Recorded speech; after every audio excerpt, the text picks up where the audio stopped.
ரொம்ப டயர்டா இருக்கு. இயற்கையான டேட்ஸ், பாதாம், பிஸ்தா, கேஷு அண்ட் ஹனி கொண்டு தயாரிக்கப்பட்ட லயன் டேட் நட் பைட்ஸ். அனைவருக்கும் இதயத்தின் பொங்கல் நல்வாழ்த்துக்கள். பொங்கலோ பொங்கல்.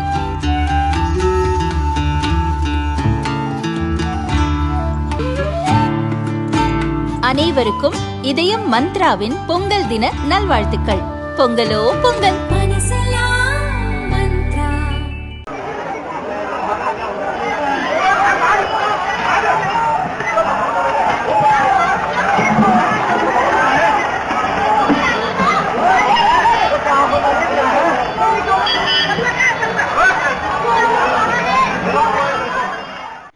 டெல்லி செங்கோட்டை அருகே கடந்த ஆண்டு நவம்பர் 10ஆம் தேதி போக்குவரத்து சிக்னலில் நின்றிருந்த கார் திடீரென வெடித்து சிதறியது.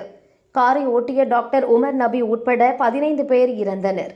இந்த விவகாரத்தில் உமர் நபியின் கூட்டாளிகளான பெண் டாக்டர் ஷாகின் சயீத் மற்றும் டாக்டர்கள் முசமில், ஆதிர் ராதோர் உட்பட 10க்கும் மேற்பட்டோர் கைது செய்யப்பட்டனர்.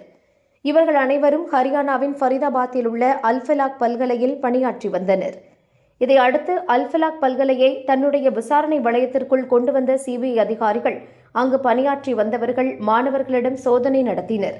மாணவர்களிடம் முறைகேடாக பணம் பெற்றது கண்டுபிடிக்கப்பட்டதால் இந்த வழக்கு அமலாக்கத்துறையின் விசாரணைக்கு மாற்றப்பட்டது. அல்ஃபலாக் பல்கலையின் வேந்தர் ஜாவத் அகமது கைது செய்யப்பட்டார். அதன் சொத்துக்களை அமலாக்கத்துறை முடக்கியது. இந்த வழக்கு தொடர்பாக ஜனவரி 16ஆம் தேதி டெல்லி ஹைகோர்ட்டில் அமலாக்கத்துறை குற்றப்பத்திரிகை தாக்கல் செய்தது. அதில் பயங்கரவாத அமைப்பைச் சேர்ந்த டாக்டர்கள் அல்ஃபலாக் வளாகத்தை ஒரு தளமாக பயன்படுத்தியதாக குற்றம் சாட்டப்பட்டுள்ளது. மேலும் அல்ஃபலாக் பல்கலை பற்றி பல்வேறு அதிர்ச்சி தகவல்கள் தற்பொழுது வெளிவந்துள்ளது. டெல்லி குண்டுவெடிப்பு சம்பவத்தில் தொடர்புடைய டாக்டர் முசமில், ஷாகின் சயீத் மற்றும் உமர் நபி ஆகிய 3 டாக்டர்களை எந்தவித போலீஸ் சரிபார்ப்பும் இன்றி பல்கலைக்கழகம் பணியமர்த்தியது விசாரணையில் தெரியவந்துள்ளது. தேசிய மருத்துவ ஆணையத்தின் அங்கீகாரத்தை பெறுவதற்காக பல டாக்டர்களை பெயரளவில் மட்டுமே பணியமர்த்தியுள்ளனர்.